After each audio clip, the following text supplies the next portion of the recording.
Today I'm really excited to bring you a cauliflower sweet potato curry. If you are a curry fan like I am and my husband, we love curry.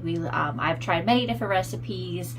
Some have been a fail, some has been a success like this one. This one is delicious, healthy, and easy to do. It is a vegetarian option, but you could put chicken in if you'd like. It's really up to you, or tofu if you like. With the cauliflower sweet potato being high in fiber and high in vegetables and low carb, this is a very filling dish with healthy alternatives to the calorie count if you're worried about that as well. I hope you enjoyed as much as my husband and I did, and I hope to see how you like it.